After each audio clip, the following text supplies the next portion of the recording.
Hey guys, it's Nanda with Nanda's Crafts. Welcome to my channel. In today's video, I'm here to share with you guys my DIY Halloween decor. As you can see, I using my Halloween gift tags that I show you guys on my previous video. If you missed that video, it will be by the end of this video if you're interested in watching. As you can see in here, I paint this wood with white acrylic paint, and on the sides, I paint with the black acrylic paint. And then I apply 2 coats of the polyacrylic Wax protective finish. And then I glue the gift tags in here using the art glitter glue. In the ribbon, I use the tacky glue to glue the ribbon on the top and on the bottom.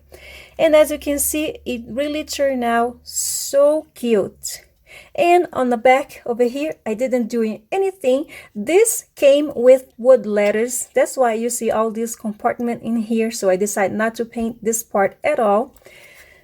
And I just love it the way this turned out. So if you enjoyed this video, please give this video a thumbs up. And thank you so much for watching. Bye.